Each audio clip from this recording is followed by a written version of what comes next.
Hello বন্ধুরা, নতুন আর একটা ভিডিও নিয়ে চলে এসেছি। তো দেখো আমি এখানে রেডি হয়ে গেছি। তো এখন বাজে প্রায় 1টা। তো আমি যাব এখন পঞ্চায়েত। তো পঞ্চায়েতে আমি কি করতে যাব, তোমরা ভিডিওটা সম্পূর্ণভাবে প্রথম থেকে শেষ অবধি দেখতে থাকো। আমি পঞ্চায়েতে কী জন্য যাচ্ছি তো সমস্ত কিছুই আমি বলবো। তো দেখো আমি এখানে বেরোনোর আগে আমি ভাইয়ের ঘরে এসেছি, মানে মামিদের ঘরে। তো আমি এসে দেখছি কি ভাই এখানে কি খাচ্ছে। তা আমি বলছি কি, ছোট মানুষ হলে যা হয়, তো আমি এখানে বলছি ভাই তুমি কি খাচ্ছ, তো আমাকে কিছুতেই বলবে না। ভাবছে মনে হয় আমি চাইবো বা কিছু, ছোট মানুষ তো বাচ্চা।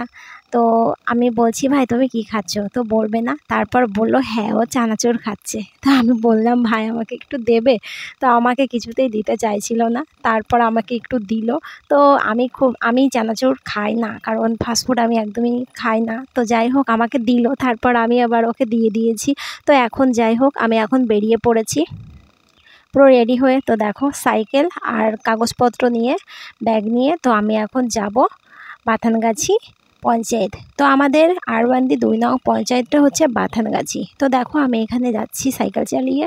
আর দেখো আশেপাশের ওয়েদারটা কেমন। এগুলো হচ্ছে পুরো পুকুর। আর দেখতেই পাচ্ছ হালকা একটু মেঘ আছে, কখনো রোদ হচ্ছে আর কখনো আবার মেঘলা আকাশ। তো বন্ধুরা এবার তোমাদের পুরো বিষয়টা খুলে বলি আমি কেন যাচ্ছি। তো তোমাদের অন্য ভিডিওতে বলেছি যে আমার দাদু নেই, মানে কিছুদিন আগে মারা গেছে। তো সেই ডেথ সার্টিফিকেট বের করার জন্য এখন সরকার নতুন নিয়ম চালু করেছে।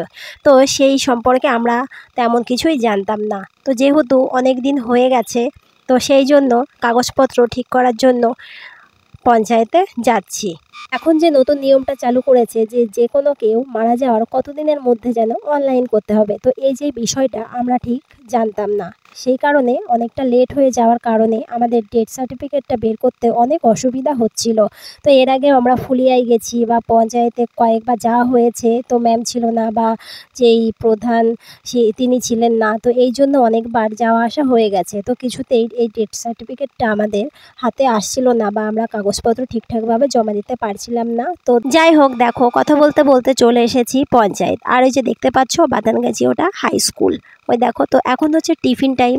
জানি না আজকেও কাজটা ঠিকঠাকভাবে হবে কি না, নাকি আজকেও আবার বাড়িতে ফিরে চলে যেতে হবে, আবার অন্য দিন আসতে বলে, জানি না। যাই হোক ভেতরে যেয়ে দেখি কি হয়।